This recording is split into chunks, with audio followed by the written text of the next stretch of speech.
Good evening, folks. I am your non-regular primary host, filling in for your actual host, Kyle Salagi, who is unable to join us tonight. This is your usual co-host, David Faux. I am privileged to be joined by the wonderful and apparently not accurately named Hansel from the Cover One Network. He is a writer contributor with us. He also works with the Buffalo Bills subreddit as a moderator there. We are glad to have him. Hansel, how you doing, my man?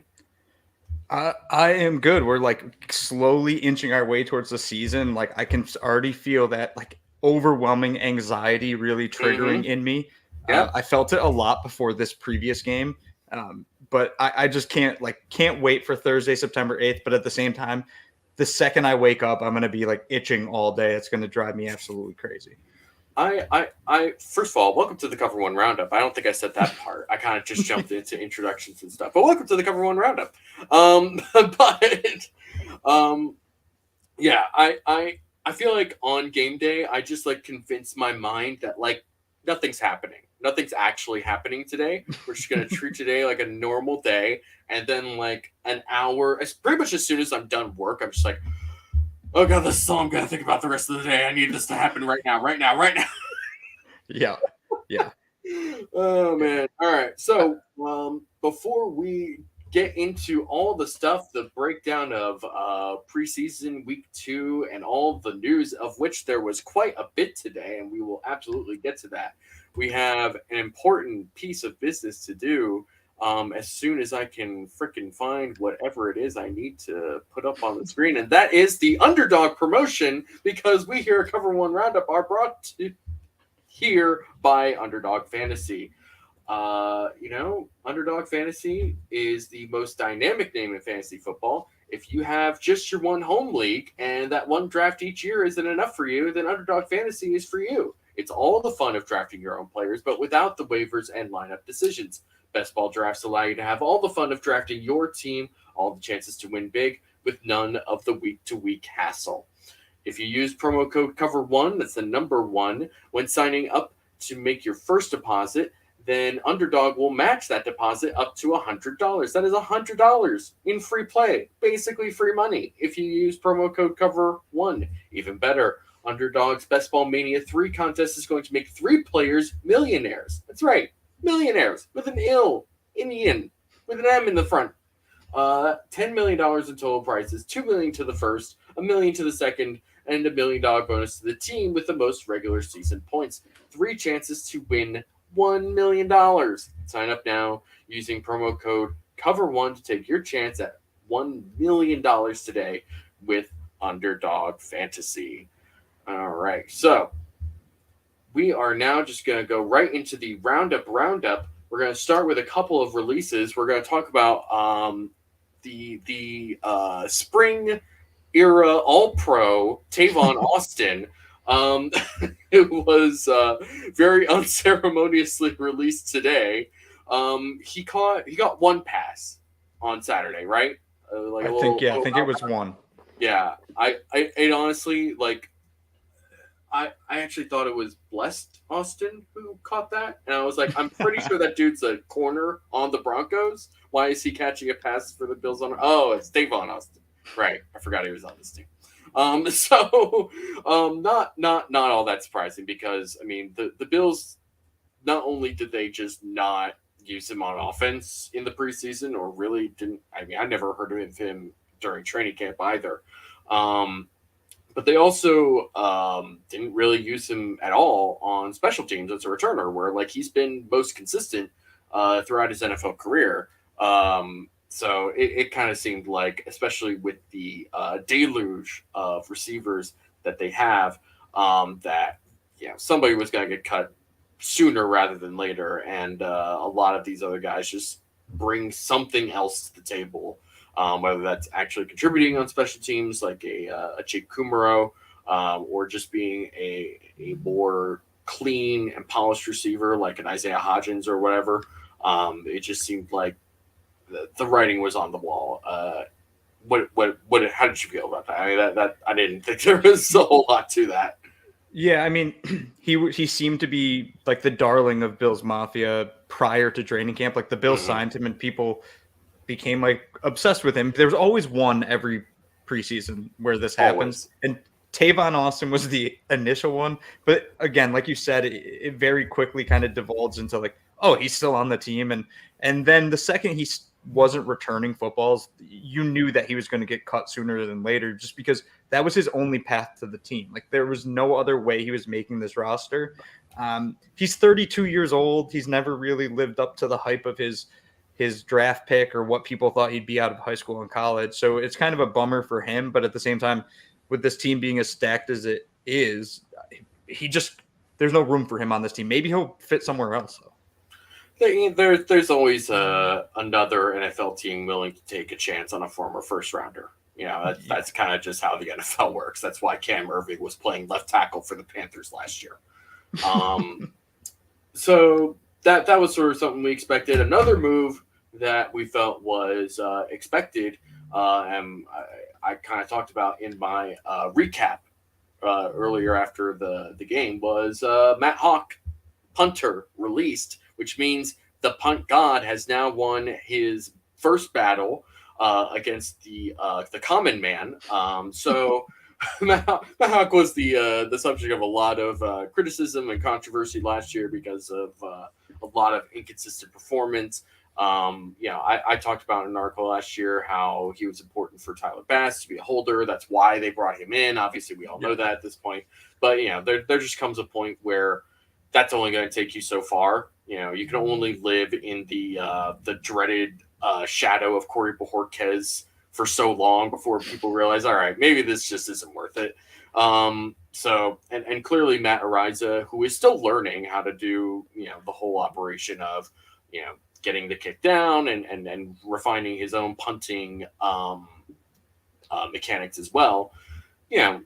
At a certain point, you have to just give him that job because now he can get all of the reps and all of the opportunities to do that instead of just splitting and getting, all the having to deal with that kind of issues. Any thoughts on that? Because this seemed like another, the writing is on the wall. For sure. The second, so I actually did a live Twitter space for day 3 of the draft, and there was a pretty good turnout on the spaces, but all of us were just clamoring for them to draft Araiza. That's what we all wanted. And when it happened, there was this loud just cheer, everyone going crazy on the spaces. It was awesome. The second that happened, I saw literally zero way that Matt Hawk could survive. Like I was like, I don't care if this guy shanks his first 100 punts. Like, I've seen his leg. I've seen his highlight reel. He's a freak. And then when it came out about his holding, which I actually think is fairly important, right? Like Mason Crosby had one of his worst years as a kicker for the Packers with Corey Bojorquez holding. And so you quickly learn that holding's kind of important because of that. But it's not something Araiza can't learn. He is capable of learning that, and he can figure that out, which he supposedly is because Tyler Bass hasn't missed yet in preseason. That's right. So the second we kind of see him holding successfully, and we see that 82-yard punt on his very first punt, which is still absurd that with all the pressure on him in that moment, he unleashed an absolute bomb. Like to be able to do that as your first punt with the reputation that he has, it was just like, it was truly almost like poetry. Where it's just like, how are you able to do that? Like, how is that your first NFL kick? I don't care if it's preseason or not. That's your first NFL kick, and that's what you uncork. And I think that meant a ton to Sean McDermott and the Bills because one of the biggest things is the pressure moments that you have to worry about a punter where like, oh my God, is this guy going to shank it late in a game or something? And to see, Araiza come in and just let that one go with basically all the pressure and of the Bills and the fan base on him, that I think that meant a lot to them. But yeah, Hawk, man, I was excited when they signed him last year, and then in the Jets game at the end of the season, he had 3 straight punts of about 20 yards. Brutal performance in that game. Time to go. Time to go. Yeah, and it's not like he was doing something incredible before that game. He was not, performing beyond expectations. It wasn't just like, oh, it's just one bad game for somebody who, is generally good. It's like he was average to below average punter who then had a very bad game when they were trying to jockey for a better playoff position. Like, Exactly. you gotta just take it and go with it. And obviously, like this was the reason why they drafted a punter. I don't think you draft a punter just so you can give a veteran that you asked to take a pay cut, by the way, to give him the job over the guy you drafted. It just at no point did it make any sense. But it's sort of what they did with Stephen Hauschka when they drafted Tyler Bass. They kept him around and gave him and released him early enough to where he had an opportunity to go sign with another team. And we'll see if Matt Hawk is able to do that. But we'll see. The real news for today happened just a few hours ago, and that is former Bills second round pick Cody Ford, offensive tackle, offensive guard, mostly offensive, has been traded to the Arizona Cardinals for a 2023 fifth round pick. Cody Ford has struggled a lot since he came to Buffalo. I don't think it's all on him. He obviously had his own issues and struggles on the field, but I think that was exacerbated by, they had him play at right tackle his rookie season, then he plays at guard, and then they move him around. He gets injured, he gets moved around again, and based on an article by Tim Graham the other day, it kind of seems like him and Bobby Johnson weren't the best of friends. And it seems like Bobby Johnson is enjoying his time with John Feliciano in New York a little bit more, I guess. If somebody prefers John Feliciano to anybody, good for them, I guess. But it was clear that Cody Ford and Bobby Johnson did not have the best relationship, and that he spoke highly of Aaron Kromer as well. And pretty much everyone that's worked with Aaron Kromer has spoken pretty highly of him because he's one of the best in the NFL at what he does. In Saturday's game, he definitely looked better than I was expecting. He just looked a little more fluid. He looked a little more confident. He looked like he was just, playing football and not like trying to prove something. He was just, going out and doing what he was supposed to do. This trading him now and getting a fifth round pick. I mean, this is very, very classic Brandon Beane. We've seen this pretty much every year he's been here, getting some depth offensive line to send off to another team that is just desperate for anything. And Arizona has shown just how desperate it is pretty much all year, all off season, because they can't help themselves. And I think that, getting a fifth round pick for him, I mean, they got, what was it, a sixth round pick for Russell Bodine when they traded him to from the Patriots. God, ridiculous. And then, obviously, sometimes it doesn't work out the way you want, where they get 2 fifth round picks for Wyatt Teller from Cleveland, and he ends up turning into an all-pro guard. I don't think that's quite what's going to happen with Cody Ford in Arizona. I do think that, for both sides, this is fine. I mean, it's probably better for the Bills than it is Arizona, because Arizona just, like, I need somebody to explain how the Arizona Cardinals work to me like I'm 5. You have actually, you know what? I can't get into that. Otherwise, we're going to just make this an Arizona Cardinals podcast, and I don't want to do that. But what are your thoughts on Cody Ford and just sort of how this all went down? Yeah, I mean, a fifth round pick for a player you were going to cut is good. Obviously, the bad is you'd want a second round pick to succeed. He didn't succeed for the Bills. I actually kind of have a weird hot take on this. I don't think it's hot, but more just interesting, or I'm interested in it. I do think a big turning point for Cody Ford was that Texans playoff game, his rookie season, where he had that penalty that wasn't a penalty, where he was coming backwards. I almost wonder if that got in his head, just like really messed with how he was thinking and stuff, and it really slowed his development. I think there was some other major issues along the way as well, but I've constantly thought about that play and how that penalty shouldn't have been called. The Bills win that game if it's not called. But as for Ford, maybe he goes to Arizona and plays with Kyler Murray, who he played with in college, and maybe he becomes a starter. Maybe he becomes a good starter. I can't fathom him being an all-pro. If he is, so be it. He wasn't an all-pro in Buffalo, and there was no way he was scratching the starting lineup with this team. So if you can get a fifth-round pick for a guy that was on the bubble, firmly on the bubble, and very likely to be cut, you get the first fifth-round pick, and then let Bean draft another wide receiver next year that'll turn into the next Gabe Davis or something. For sure. I mean, this was, when you look at Arizona's depth chart, I mean, it's a lot of like, it's either older guys or just kind of like, I'm not really sure what to think of them. I mean, you got DJ Humphries, who they've paid quite a bit of money to, who is fine.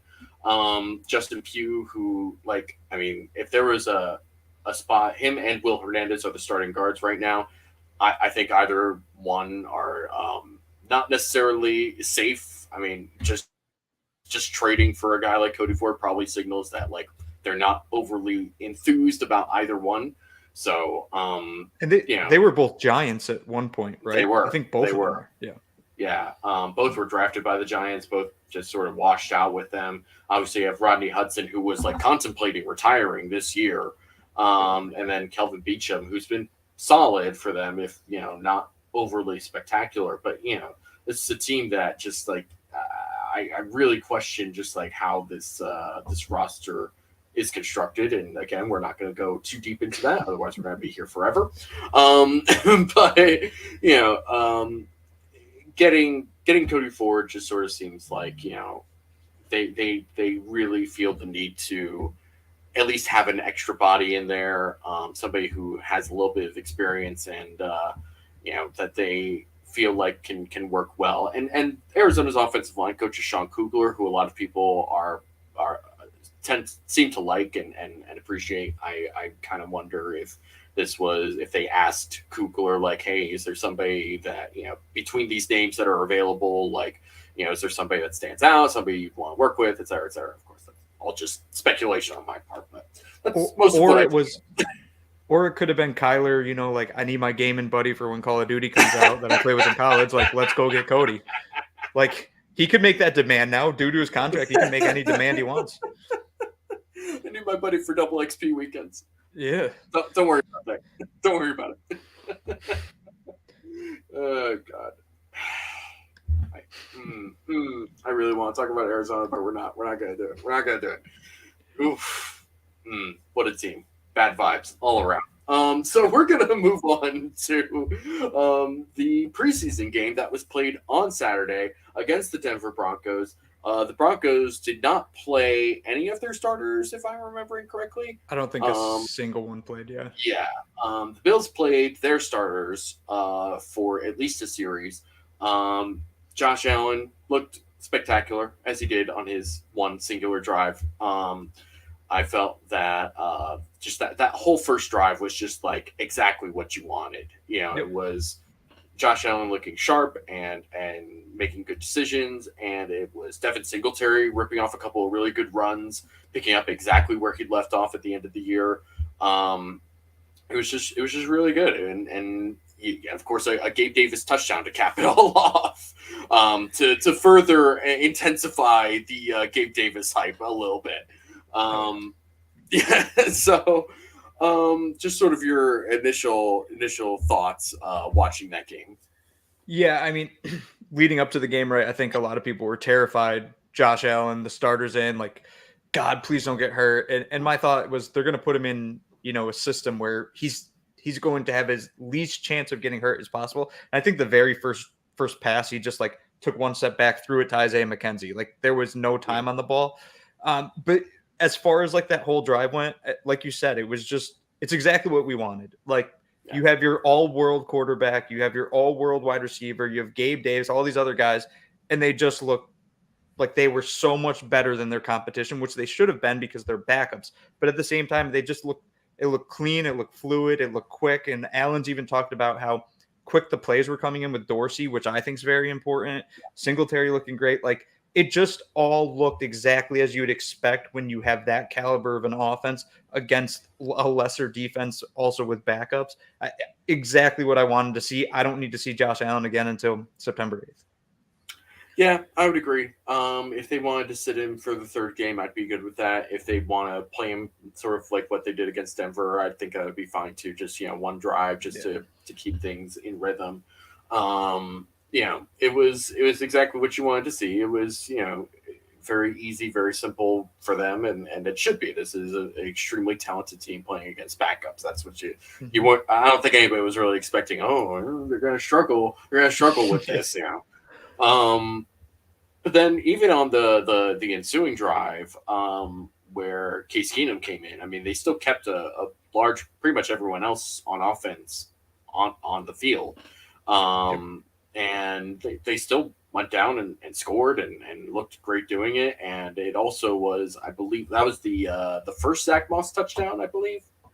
I think so. Yep. Yeah. Yeah, I think so. So, I mean, that sort of signaled to me, at least a little bit, that, sort of what their actual plan, and we'll kind of sort of get into this a little bit later, but, it's this whole game sort of signaled to me like how they want to use their running backs, like pretty clearly. Like they want Singletary to be the guy who's just going to get those yards consistently, the guy that they want to lean on when they need yards. They want to use Zach Moss as the short yardage power back, and he's so far in the preseason looked pretty good doing that. He just seems to be running with more confidence and not just sort of like second guessing every move or falling down immediately on any sort of contact. He looks very, very good right now. And James Cook, I mean, they said all along that they drafted him to be their receiving back out of the backfield, and that's exactly what he's done. He's looked fantastic doing that, especially in this past game. Just really, really good. So that was sort of, I don't know if that's sort of the same thing you were thinking, but that was that Zach Moss touchdown, and in particular how they used him throughout the rest of the game, was sort of like, oh, okay, I can see, I'm seeing the parts and pieces come together now. Yeah, I think Zach Moss, like he's impressed me this offseason and this preseason. Like he does, like you said, he looks confident, which he didn't look at times last year. There's still the occasional play with him where he runs right into the back of his own player, and it's like, what are you doing, man? Like bounce at your stuff. But he did bounce it later in the game for a second touchdown, I think, when he bounced it out to the left. But as far as how they're going to run the ball, yeah, Devin Singletary to me has always been RB1. James Cook is the receiving back, and Zach Moss is the short down back. My only concern, and I saw this a little bit with Dable the past couple of years, is there's certain points in time where it's like, all right, it's 3rd and 1, we need a yard. If it's a high leverage situation, even if Zach Moss is our short distance back, he's not our best short distance option. Like give Josh Allen the football. If it's high leverage, Josh Allen's getting you that yard, not Zach Moss. If it's the first quarter and you're on the 45-yard line, yeah, then hand it to Zach Moss. I don't care. But any other time where like we need something to happen, if it's short yardage, it's Josh Allen, because I trust him more than I trust anybody on that team. Well, and not only that, but like, I mean, even if you don't give it to Josh Allen in those particular situations, which I think you should, at the very least, you should be using him as a threat in those situations, and they weren't necessarily doing that all the time. Just like you have a ginormous freak athlete at quarterback. Like at the very least, you need to make people feel the threat of him in those situations in particular. Obviously, Josh Allen ran for what was it, over 700 yards last year. It's not like they didn't use him. Had 100 rushes. Yeah. Oh yeah. I mean, but in certain situations, those sorts of things matter more than just in the first quarter when coaches are still just trying to figure out the rhythm of the game in particular. And we know that not every catch is made equal, not every rush is made equal, et cetera, et cetera. So it's important to keep that in mind, and it'll be interesting to see if they decide to lean more into being a little bit more traditional in that role. I kind of wonder if they won't, just because, I mean, Ken Dorsey came from Carolina where they had Cam Newton. If there's a quarterback that was ever like Josh Allen, it was Cam Newton. It's just that Josh Allen is much more consistent. Cam Newton's best season was 2015, and Josh Allen's probably put 2 of those seasons together back to back. So I can't imagine that they will sort of take away what makes him a really, really special and unique player. And Sean McDermott has talked about this before. Like, when people talk about, is do you want him to run less? Are you afraid that he's going to hurt himself? And he's like, look, you don't want him to get hurt or anything, but you don't want to take away what makes him special.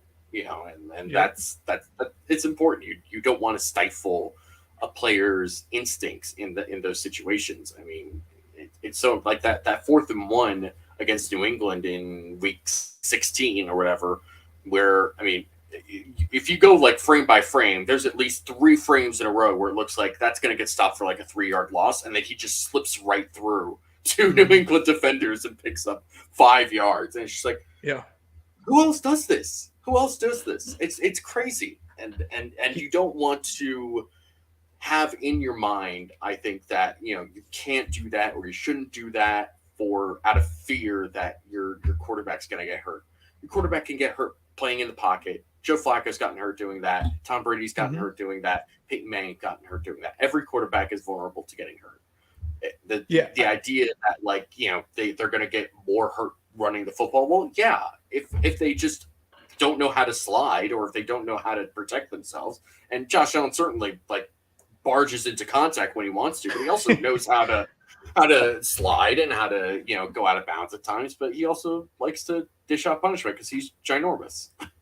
Yeah, and I think there's a fine balance between all of that, right? Like I think there's certain scenarios where you say, Josh, we need this, go get it. And there's other scenarios where it'll be like, let's say it's 1st and 10 and he's running and he's 2 yards shy of a first down. I don't need him lowering his shoulder and trying to run through like Javon Holland or something. Like, just slide. We'll get that 2 yards later. But you can't, if you take away that threat of him plowing through people or jumping over people, even in low leverage situations, then the defenders don't have that in their mind in the high leverage situation, which means it kind of messes with that game plan. Bringing this back to Zach Moss, the best thing that Zach Moss can bring is in those low leverage situations, take a hit away from Josh Allen. So we need this 1 yard, Zach Moss. You go get it. We trust you to get it. Now we don't need to use a QB sneak to get it, like where our quarterback's getting hit by 10 different guys and trying to poke his eyes out and stuff. So I like what Zach Moss has done this preseason. It's exciting for me. Be interesting to see how this depth chart shakes out, and then also the game day inactives and actives when it hits. But I think Zach Moss is making this team for sure now. For sure. All right. Let's jump into our takeaways. We each have 3 takeaways. We kind of already talked a bit about one of your takeaways, so let's just start with you. What is your first takeaway from this preseason week 2 action? Yeah. So I'm very outspoken about this and have been for a few years now. Devin Singletary is the RB1. It seems like every single year, and I know this is only his 4th year with the Bills. 4th year? Yeah. Yes. 4th year with the Bills. Every year people want to say, no, he's not RB1. There's somebody else we want. 2 years ago, it was Zach Moss, and Singletary was still RB1. Last year, it was Zach Moss. Singletary was still RB1. Yeah. And this year, I already see it happening. People are hopping back on the Zach Moss bandwagon. And then people are really high on James Cook, and they're trying to say, no, Singletary, no, we don't really, he's whatever. I constantly argue and constantly believe that Singletary is a very good running back. I think he is probably a top 16 running back in the NFL. And while everyone wants Jonathan Taylor and Derrick Henry on the Bills and all that, it doesn't happen that way. Like, that's just not a thing that happens just easily. Right. So as far as it goes, at least for the first 8-10 games of the season, I fully expect Singletary to be RB1. If at some point James Cook steals that mantle from him, fine. I'll be fine with that. But I don't expect it being Zach Moss. I expect Devin Singletary to put up 1,000 scrimmage yards this year, just like he's done nearly every year of his career.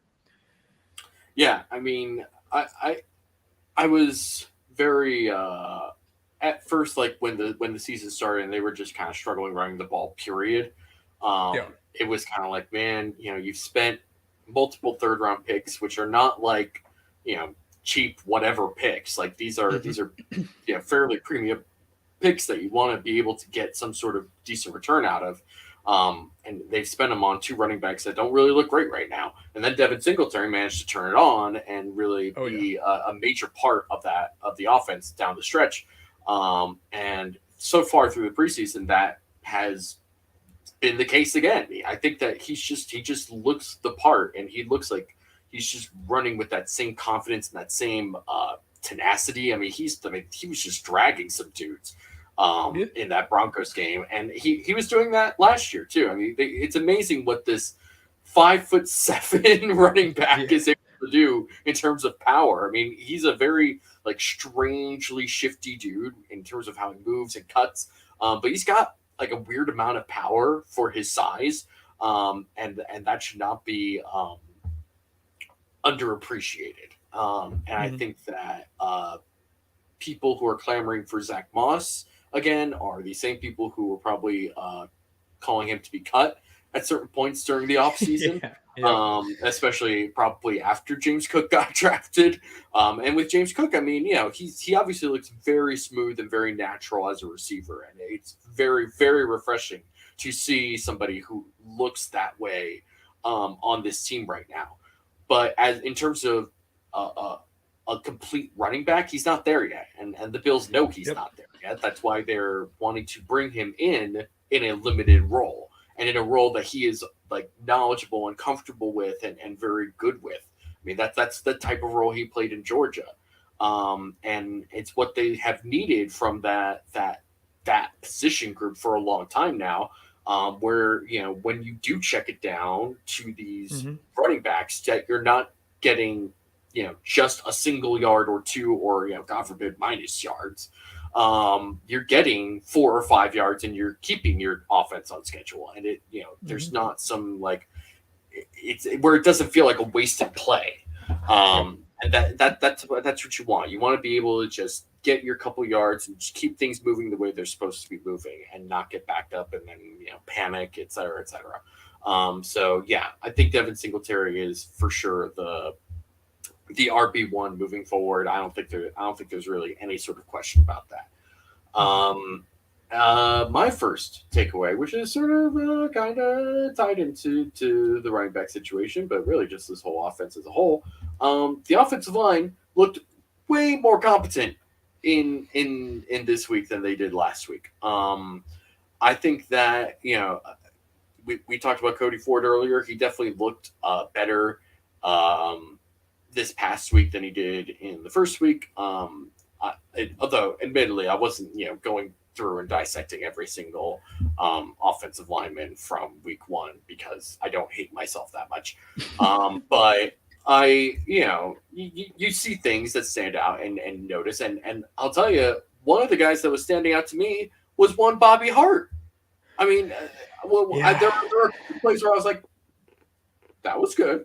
That was solid. That was a good play. Yeah. And Eric tweeted out a clip earlier today where Bobby Hart's doing this like pretty big jump set that is very unusual, that you don't always see very often. And it was something that he had to do because of the alignment of the defensive end outside of him.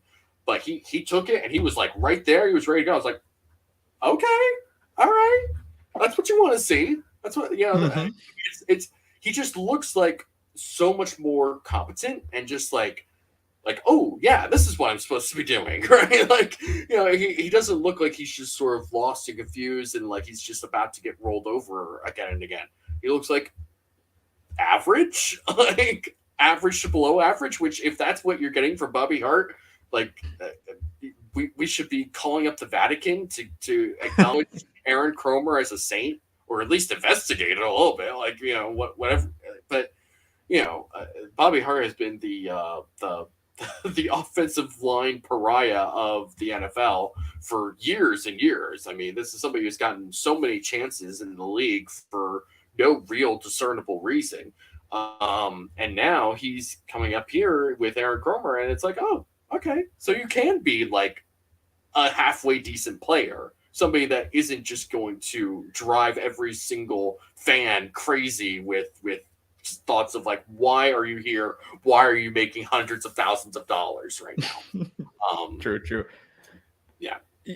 I mean, the Bobby Hart topic is always an interesting time on Twitter, right? Because pariah is the perfect word for him.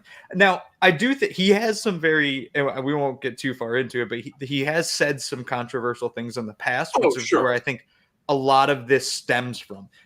as far as his play on the football field, like he started for the Bengals. Now the Bengals were bad when he started for them, but he started for the Bengals for 3 years. You don't start on a football team, especially one that didn't draft you. You don't start on a football team for 3 seasons if you have zero talent whatsoever. Now I probably could think of a few players that doesn't necessarily apply to, but nonetheless, Bobby Hart as a backup guard for the Bills with starting experience in the NFL under Aaron Cromer, who, like you said earlier, is one of the best at what he does in all of football. Like, yeah, this guy might make this team. And I know people were tweeting this out today too. Like, Cody Ford traded. That might be because Bobby Hart's making this football team, and it's going to drive some people mad. But yeah, I mean, it's the right. It might be the right decision.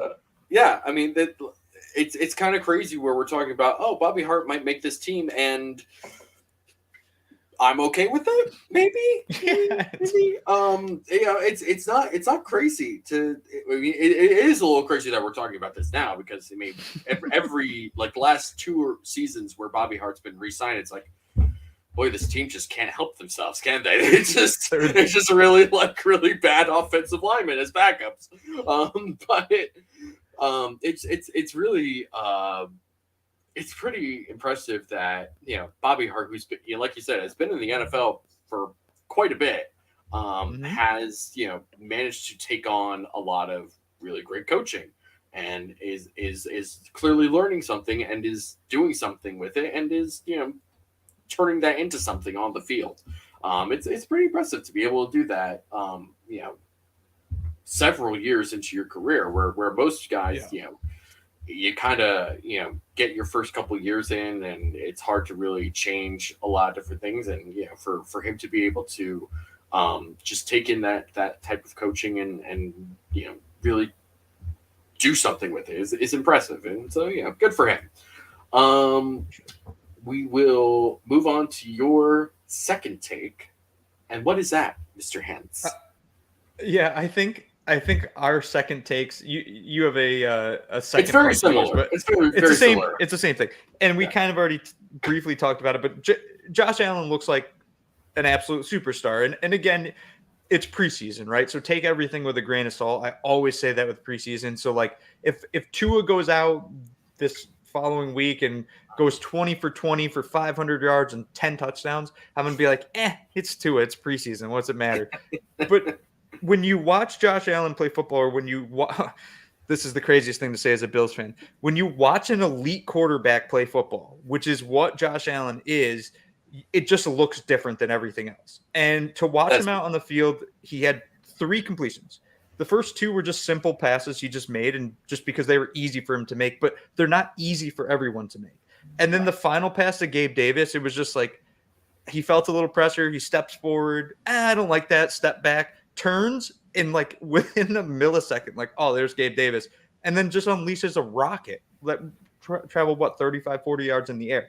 Yeah. He looks special, and as a Bills fan who was starving for just competent for 20 years, to now just consistently see special, it just every time I see it, I just have a stupid grin on my face, like this is real life. This is what I get to watch every week now. It's awesome. And not only that, but it's specifically Josh Allen, right? Because when he got drafted, I don't know about you, I was not happy with that at all. Oh, I didn't want him. It was exactly what I had been dreading. I distinctly remember being in my college apartment. This is my senior year. This was, like less than a month, like probably like a week or 2 before I graduated. And I'm sitting there and he says, Josh, and then he says, Allen. And I fell to the floor from my chair, and I didn't move until Josh Rosen got picked like 30 minutes later or whatever. I was just like, what have we done? What was this all for? we broke the drought for this? Oh, I shouted a lot of obscenities when I heard the word Allen, because I wanted Rosen too. Like, I wanted Rosen. Yeah. And I'm so happy that I'm a moron and not in Brandon Beane's shoes, because it all worked out. I mean, Josh Rosen, God love him, is on his 6th NFL team, I believe. Hold on, I'll have my producer look. Okay, so drafted by Arizona in 2018, traded to Miami in 2019, was on the Bucks practice squad in 2020, so that's 3. Niners in 2020, Falcons 2021, and he is currently floundering with the Cleveland Browns in 2022. So just like, and I loved Rosen coming out. I loved Josh Rosen coming out. I thought he was going to be amazing and spectacular, and he probably would have been like 20 years ago when a statue quarterback was all the rage and exactly what you wanted. But just absolutely brutal. It's still funny to me thinking back to that class in particular, because that class was loaded with quarterbacks. Like, and that was the whole headline moving in. It was like, there's like 5 quarterbacks in this class worth taking. Baker Mayfield goes first. He's down with the Carolina Panthers after they booted him from Cleveland for the nasty man. He goes to, then Sam Darnold goes to the Jets, and like, I mean, Sam Darnold's career could have been good. Like, there's like an alternate universe, not like too far away from our own, where like Sam Darnold is actually good, but it was never going to happen with the New York Jets and Adam Gase. That was never ever going to be the case. It's just, it was always going to be a mess. And even looking back in college, you were like, man, I mean, like, I see what some people are seeing, but there's a lot of ways that this can go wrong, and that's exactly what happened with him. Then you get Josh Allen taken. Everyone was like, this is a terrible mistake, because this dude's a quarterback that's basically a chicken running around with his head cut off. Like, he doesn't look like an actual quarterback. And then Josh Rosen gets taken. Everybody was like, oh, okay, that's pretty good. He should be fine there. And then Lamar Jackson gets taken with the last pick of the first round, the Ravens' second pick of the night. The 2 most controversial players in that draft in terms of like where analysts had them were Lamar Jackson and Josh Allen, and they're the only 2 that are still with their respective teams, which is just crazy. 2 of the top 3 picks in the 2018 NFL draft are now on the Carolina Panthers as quarterbacks. It's absolutely crazy. Yeah, I'm just waiting for Saquon to go there too. It probably says more about the Carolina Panthers than it does Baker Mayfield or Sam Darnold, I'll be honest. True. But yeah, I mean, this was basically my second takeaway, which was, Josh Allen was Josh Allen. He was awesome, and he's been awesome, and he's amazing, and it's just like, at no point did I really expect him to be this type of player. You know, like in 2018, it was, you got the worst of Josh Allen, like that Green Bay game, the very first start he had against the Chargers. I was like, oh God, this is exactly what I didn't want. This is so bad. And then, but you got some really great games from him where he played, that final game against Miami where he had like 5 touchdowns. We were like, okay, there is a clearly special skill set here, and it's very, very impressive. Then in 2019, you see progressions taken forward where they got a better offensive line, they got really good receivers, and you saw improvements mechanically and between the years, just sort of processing better. But it was just like, okay, but he still makes really dumb decisions sometimes, and he just isn't as accurate as he should be. Like, he's just not hitting some of these throws that he really needs to hit, which is exactly the same issue when he came out of college. It was just like, this is a little bit better now. It's a little more consistent game to game, but it's just like, it needs to be more. If you're going to be a top 10 pick and you really want to be pushing for playoffs and Super Bowls, you can't just be like, okay or below average. You need to be something better than that. And then 2020 happened, and he was far beyond anything that anybody could have possibly imagined. I mean, it was crazy. It was crazy. It was so crazy, in fact, that everybody was kind of like, oh, he had a 300-yard game in his first game against the Jets. That's great. Great step forward. And then he just kept doing it. The Dolphins the next game. He, leads them down the field against the Rams in week 3. And then it was just game after game. It was just like, this dude's like, incredible. Like, how did we end up here? How did we do this? It's wild. It's just wild. And it leads up to his if you just think about, like, I know people say, and technically, statistically, just statistically, I'm speaking, he did regress in the regular season last year, statistically. Sure. But then you see him in the playoffs when it's unleashed Josh Allen. Like, there is nothing holding him back. There's no, I do honestly believe they held him back at points last season. Like, Josh, don't just go nuts. And then the second the playoffs hit, it was do whatever it takes. And when you see him play, this is what I say. When Josh Allen plays at his peak, which we saw in the playoffs, or maybe his peak's even higher than what we saw, but when he plays at his peak, he's the best quarterback on the face of the earth, maybe the best quarterback of all time. He doesn't always play at that peak, but when he does, he's essentially unstoppable. And to think, you know, as you were going through the history, to go back to 2018 and see what we saw then, and where you get the occasional flash play, and then to go to these playoffs where it was like just constantly flash, like the light was always on. It just is mind-boggling that this guy got that much. It doesn't ever happen. You don't get that much better, but he did it. Like, and that was the talking point going into his year 3, right? Was like, look, historically speaking, quarterbacks kind of just are what they are by year 2. Like, the only ones that really took major leaps forward were like Matt Stafford, and that was largely because he got hurt so much his first 2 years. You know, you didn't really get to see what he was going to be until year 3 when he was actually healthy. But like this sort of thing just like does not happen, and it proves just like how much of an outlier Josh Allen is, and it then becomes let's call it frustrating when, let's say, Denver fans who really wanted Drew Lock to be something were like, oh, well, Drew Lock's like super similar. Like, he's got a big arm. He was super raw. It's like, okay, also, Drew Lock's not that guy. No. You're not that guy, bro. Trust me. You're not that guy.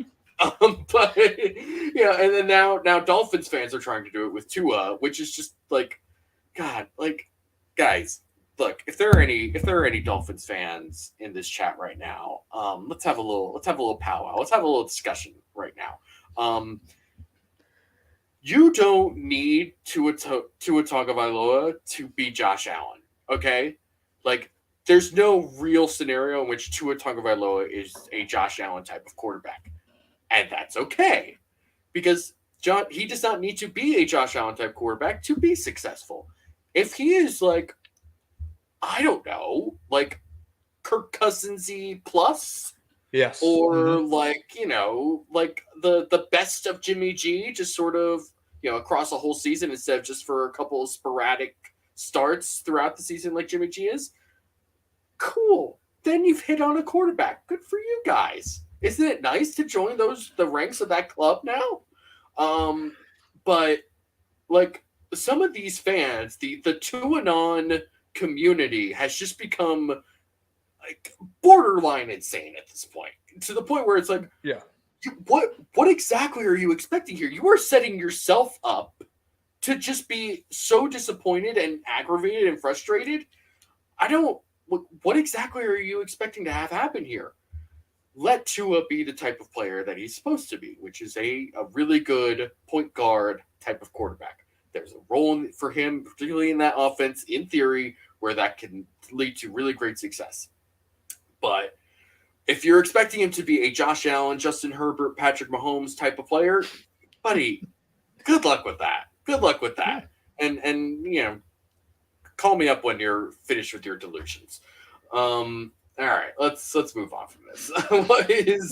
We'll get to your last take and then we'll do mine. What is your final take from this preseason matchup? Yeah, so, and this is kind of another flashpoint for Bills fans, is Tremaine Edmonds, right? People love to love him. People love to hate him. I'm someone that sits right in the middle with him. I think there's good. I think there's bad. I wish there was more, but he's better than a lot, is the way that I kind of look at it. As far as this game goes, the one thing I saw him do on a couple plays is he looked instinctual. Like, he recognized the play and he went. And I think a lot of times in his career, the things I've seen is he just takes maybe a half a second too long to process. And he relies on those physical gifts, of which he has a massive amount of physical gifts. He is an absolute freak. If he could ever combine those with just high level instincts or play recognition, he would be an all-pro. Like, he'd be a consistent all-pro, but I haven't seen that yet. So in the couple plays he played for the Bills in this first game, I saw him doing that. And again, we're talking about against twos, but this is one thing that you can actually ascertain from these preseason games is those things, because it isn't like he's necessarily playing against, trying to beat a block. No, he saw a lane, he saw where the ball was going to go, and he went. So that was kind of exciting for me, especially in a season where I honestly believe he could be the difference maker between the Bills winning a Super Bowl and not. Like, he might, if he is not good enough, the Bills aren't going to win. If he takes a step forward, it might just put the Bills so far over the top that it's an easy walk to a Super Bowl. This is, by the way, we're talking about a player making a big leap forward for what was the number one defense by DVOA last year, which is a crazy thing to anticipate, just to even think about. And also, this number one rated defense also got Von Miller. I don't know if you've ever heard of him. He's okay. He's named after beer or something. Yeah. But yeah, like you said, like the types of things that we saw with Edmonds in this game are the types of things that you want to see, and things that you can actually like really take away, even though they're playing against backups, which is like him recognizing what's going on and just triggering him going. It's not about, beating a block or, having to engage and disengage or whatever. It's, seeing what's going on in front of him and just doing his 1/11th basically. And that's what they need him to do. And we've seen so many flashes from Tremaine Edmonds. We've seen bits and pieces here and there. It's time for something to just happen. If we get another season of little bits and pieces and flashes, I would be hard pressed to think that they actually re-sign him. Now, he is the one that has been calling this defense on the field. And that's something that I think matters. I mean, he's been doing it since he's been a rookie. And I think that they take that pretty seriously. And again, they may also be in the camp of like, look, he may not be exactly what we want him to be, but the alternative of looking for a new linebacker who then has to learn this scheme and, do all the things that he did might not be all that appealing to them either. And that's a discussion for, after the season, of course, but with Edmonds, I mean, we've all heard and seen the physical traits, just being able to tap into those and combine those, having the head and the body all work together to be the special player that we know he can be. It really could just elevate this defense to a whole different level, which is just crazy to even think about. As I apologize to the chat for not including you guys more throughout. There's a lot of things that I'm not used to doing as the primary host, but as Alex puts here, having an actual two-gapping DL in Daquan Jones allows them to shoot, fill the one gap without having running back make a decision. I mean that's definitely, I think, going to help. And that also assumes that Daquan Jones is going to be the guy that we hope that he is. I mean, this was somebody that I know Eric, before free agency started, was that was sort of one of his guys that for that particular position was like, Daquan Jones, Austin Johnson. So it's not surprising that they went after Jones. And thank you, Jason Taylor. I'm glad that you can. Forgive me, and I'm sorry the porn bots didn't show up for you tonight.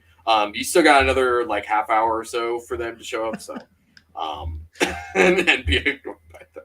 But I mean, I feel a little better about Tremaine Edmonds moving forward.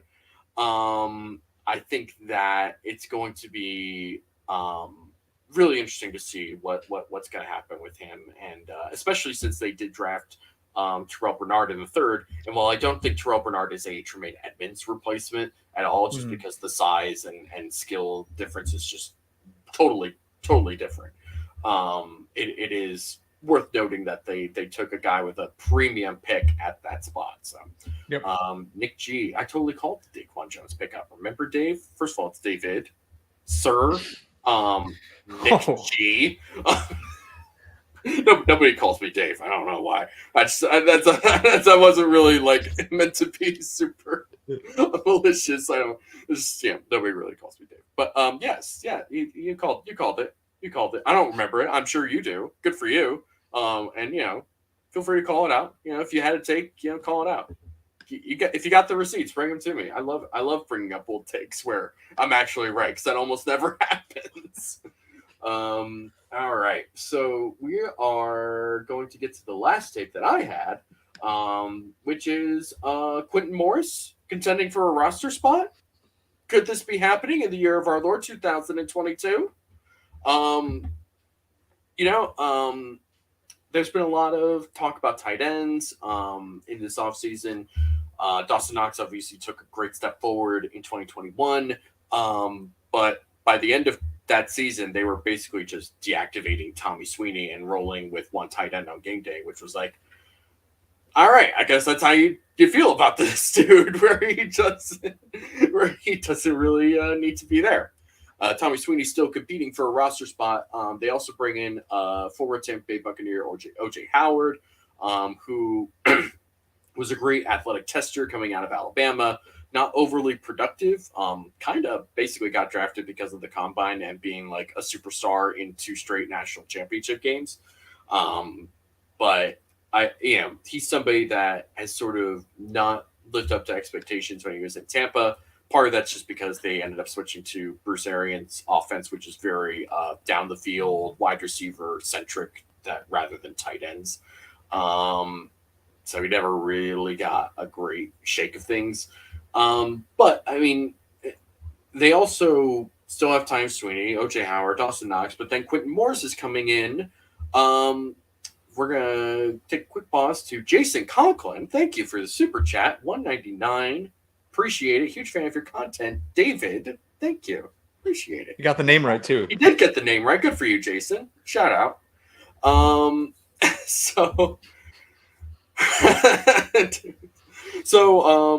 With Quentin Morris, I mean, he was getting reps with those first couple of drives. I mean, and seemed to be doing fairly well, and it was pretty impressive that they feel confident in him to just send him out there and get those reps in. And this is coming off of the first game where OJ Howard was kind of playing into the fourth quarter, and that was really more just to get some more movement, just to get some stuff that was actually going to happen for the offense late in that game. But I do think that, I mean, it's not insignificant that Quentin Morris is getting reps with the first team offense, and this is somebody that I mean, it is interesting just sort of seeing what his actual journey has been. I mean, he's been with the team since 2021. He hasn't really just done anything. He came back as a future reserve guy after this past season. But I mean, it's interesting that they see some sort of progression with him enough to just give him a shot over somebody like OJ Howard. And maybe they just feel confident enough. Maybe they just feel secure enough to say, like, OJ Howard's just going to be on this team. We just want to see what Quentin Morris is going to do. But it's still intriguing to me that this team that was only carrying one tight end for the end of the season is now suddenly looking at maybe 3 tight ends. I don't know. Mm-hmm. I mean, what do you think here? Yeah, the OJ Howard thing's so interesting because he hasn't looked great. Like, he hasn't looked what I think what the Bills wanted him to look like for them to be able to go, 2 tight end sets. But the fact that Quentin Morris did play with the ones is really interesting to me. And then also, I don't remember the exact quote, but Sean McDermott brought up Quentin Morris in a presser and is like, he's been really good. And I know Sean McDermott says things all the time where again, grain of salt. I use that term already, but you have to take it with a grain of salt. He talked about Matt Araiza today and said how, yeah, he looks okay. He's got to do a little bit better than just an 82-yard punt. So him saying that and then saying that Quentin Morris has looked good, there's 2 ends of the spectrum, but I don't know. I don't really see the roster building's really odd to me. Like, Quentin Morris, let's say he beats out Tommy Sweeney. So then you have Quentin Morris, OJ Howard, Dawson Knox, and then he is a fullback, but he can play tight end as well. Reggie Gilliam. Like, are the Bills going to roster all four? It's going to be hard pressed to find spots at the end of the roster. But Quentin Morris, could he steal OJ Howard's spot? I don't. I'd be stunned if that happened, but not as stunned as I would have been 3 months ago. Sure, and the real question is, like, do they think that other teams are looking at Quentin Morris as like, this is somebody that we should be picking up if he gets cut? Because if not, then they can just bring him back on the practice squad and call him up if, OJ Howard is not performing the way that they want him to, and they just want to get something out of that second tight end position. But the other thing to consider, as Nick G brought up here, Quentin is a better catcher, Sweeney's a better blocker, OJ is mostly guaranteed. Generally agree with that. However, in that case, then, I mean, if OJ Howard is going to be that second tight end, what they want that second tight end is to be a blocker. And if OJ Howard is not contributing in the way that they want to as a blocker, I don't know if bringing up Quentin Morris from the practice squad is going to change that. If he is the better receiver, that's fine, but then you're not really fitting into the role of the tight end 2 that they want him to be. So then it's kind of like, all right, well, then why are we keeping you? And that sort of, it becomes this where roster construction gets very, very tricky. It's like, we know we have a good player if we just keep him, but why are we keeping him if he's not going to be the player we want him to be in this role? Because it's not like they're looking at Dawson Knox and saying, well, we got to figure out a way to replace him. We might as well take a shot at Quentin Morris. Like, that's not the thought process here. We're talking about, I'm kind of waiting any day now for the Dawson Knox extension to be announced. But it's really just like, it's going to be tricky, and it's going to be very, very tricky for this team to figure out what to do at that position in particular. I mean, they have a lot of bodies, but they all stand out in different ways, and it's just going to be very tricky to figure out what's really worth keeping and what's not. And my one thing with OJ Howard, so even if he isn't the athletic freak or he isn't as talented as people want him to be, his size is interesting to me, just because I think the Bills have this ability to create insane mismatches with the roster they have. Yes. And if you put OJ Howard on the field and you put Dawson Knox on the field, you're going to slow down the opposing defense, because they're going to have to put size on the field. And the second you put size on the field, Josh Allen's going to destroy you with his legs. At a minimum, Josh Allen will beat you with his legs if you're too big. If not, Isaiah McKenzie running across or right through the middle of all of them. So that's why I'm pretty confident OJ Howard makes this team. But the Quentin Morris thing it's getting more and more interesting by the week. And again, he played with the ones, so yeah, that got to mean something. It's something, right? And that is the main reason we're talking about. It's not that Quentin Morris played; it's that he played with the ones when they were deliberately giving reps to the first team guys. Like, that's it's something, and it shows that it shows at the very least that they have some measure of belief in him and how they've developed him. And I've talked about Rob Boris. Rob Boris, obviously, a big fan of the podcast. If you ever want to come on to the show, Rob, we're here for you. We want to talk to you. Talk to your fans, Rob. Rob Boris, the tight ends coach. I've talked about him a lot. Just as somebody who has taken a really talented tight end in Dawson Knox, a position that has been notorious for being difficult to develop, just because they have to do so much, and how he's really helped Dawson Knox really become a very complete tight end. I mean, obviously his receiving ability was very clear and obvious from day one when he was with this team, but his improvement as a blocker has been very, very obvious, and just really impressive. And it's clear that Rob Boris, who was one of the original coaches for the staff, a staff that's gone through quite a bit of changes since 2017, is still on this roster. It's still on the staff, and has been doing a fantastic job. And I think that that should never go unnoticed. All right. So that is it for the takeaways. We are going to move on to everyone's new favorite segment, and we are absolutely going to do it with Hansen, even without Kyle here. Folks, it is that time to play. Let's see if it's true or rubbish. Let's go. Let's go. It's very weird for me to be enthusiastic about this because usually I'm just like in the corner trying not to like die from having to listen to some weird British kid say whether something is true or rubbish. Truth or rubbish. So we're going to be, if any of you are unfamiliar with this particular segment of the show, we are going to be giving a couple of statements to Mr. Hansen here. And he's just going to respond on whether he thinks it is true or if it is rubbish. So, Hans or Hansen, whatever. Here is the first one. Matt Araiza will be selected to the Pro Bowl purely off of his college reputation and a couple of highlight reel punts. Oh, man. I'm going to go truth.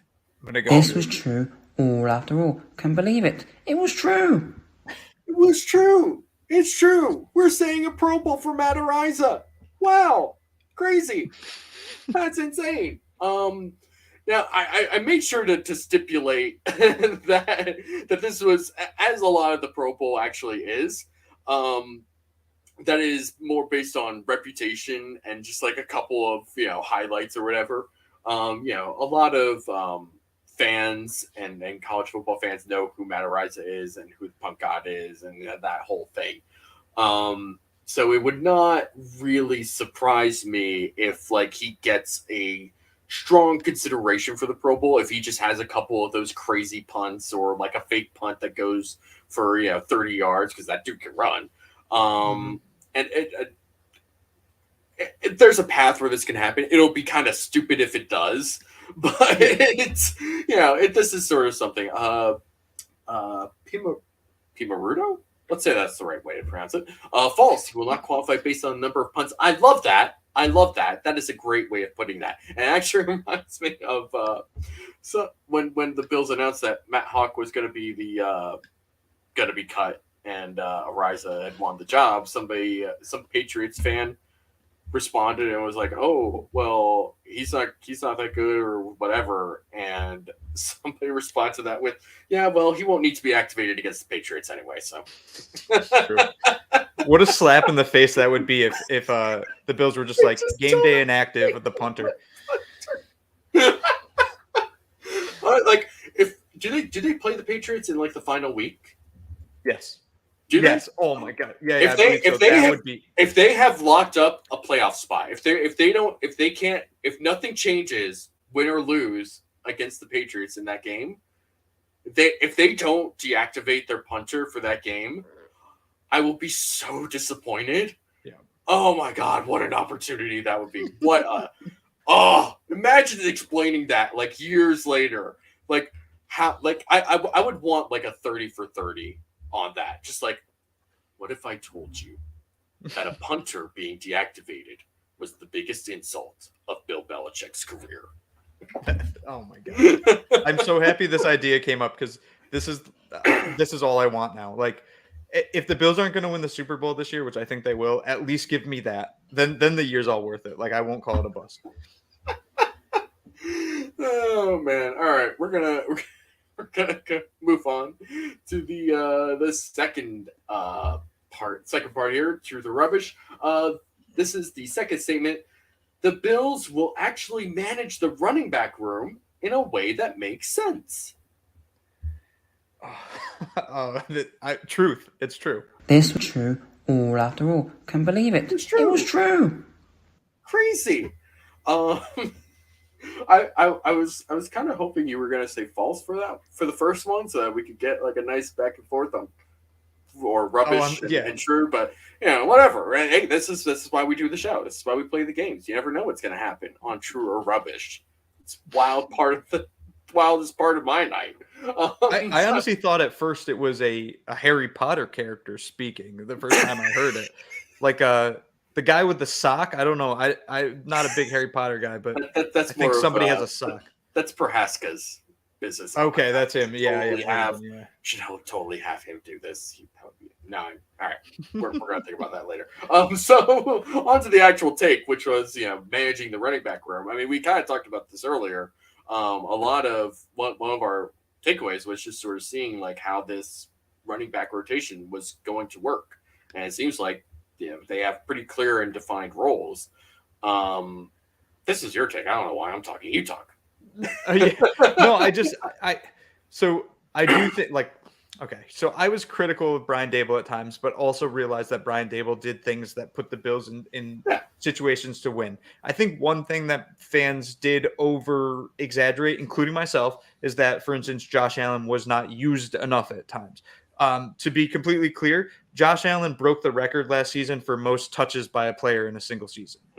He's had over 700 touches in the past 2 seasons, which is just a massive number. So he's the most used quarterback in the NFL. Saying that, I do think there were some issues with Brian Dable, and I think part of that was this weird two-headed monster running back.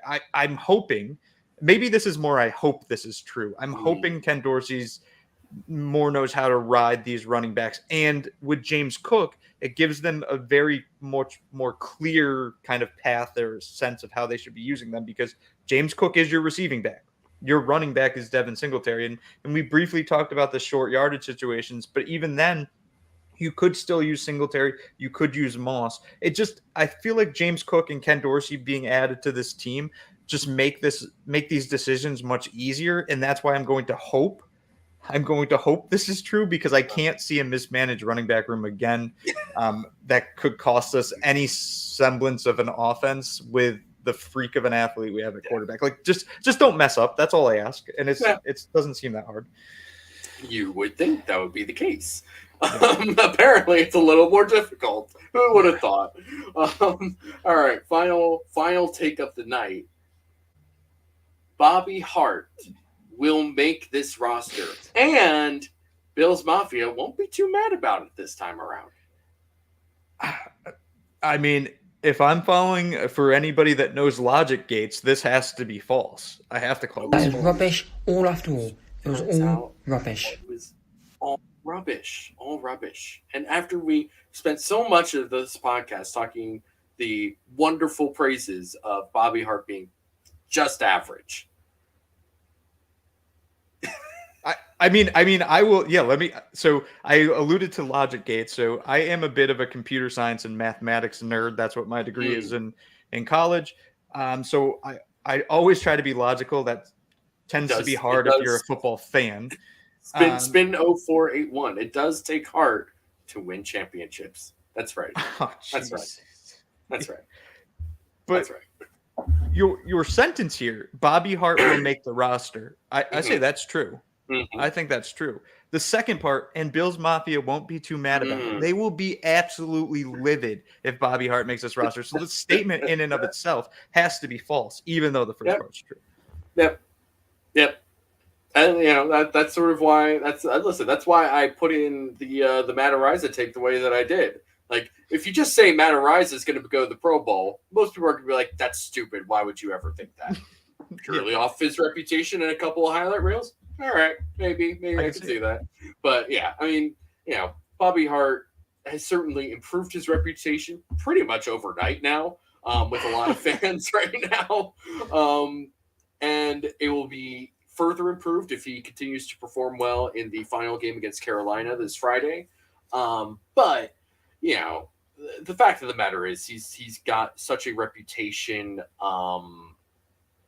among just like the fan base as a whole, and just in the NFL as a whole, as just like this turnstile offensive lineman, where people who aren't quite as plugged in as the rest of us, who aren't as terminally online as the rest of us, are going to be upset that he's on this team. And whatever. But we at least can sit here and say, listen, this is not that big a deal, and he has improved to a point where he's not going to just be a total embarrassment every time the ball is snapped. All right, that is it, folks. Thank you for coming to the Cover One Roundup. We are always so happy to have you here. The Cover One Roundup and the rest of the Cover One Network is brought to you by our wonderful sponsors, and that includes you fine folks, you people who purchase things like Cover One Pass, which is amazing. and it's our subscription service that will land you in-depth premium content that you cannot get anywhere else. For $57 a year, you'll have access to one-pass exclusive articles, content. This is addition to the Cover One Slack channel, which has a huge community of fans that are talking about not just football, but just sort of life in general, politics, etc. Whatever you want, they're probably talking about it over there. For what averages out, look, this is like just under $5 a month. That is, as far as subscription services go, I don't know if you're seeing your Netflix bill rising up, your Amazon bill, whenever that comes due every year. Listen, it's not great. It's not great. But this is about as good a value as you're ever going to get. Less than $5 a month for some of the best football and Buffalo Bills related content you are ever going to see. That's just what we do here at Cover One. So become a Cover One insider today. That is gonna be it for us. You can find me at DFoxy on Twitter. You can find a whole bunch of very lukewarm and probably late takes. Mr. Hansen, where can the people find you? Yeah, you can find, and I don't usually do this, but you can find me. It took me a while to get used to it. Yeah, at Uber Hansen on Twitter. I am on Twitter probably more than 99% of the population. I have no life, so I'm constantly tweeting. Sometimes it's nonsensical, sometimes it's helpful statistics. But yeah, I'm an absolute mess. So I'm always there if you need somebody to talk to. That's not a offer for you to message me all your problems. I'm just there. That's all I'm trying to say. All right. That is going to be it. Thank you all for joining us. It has been a pleasure. Bye-bye.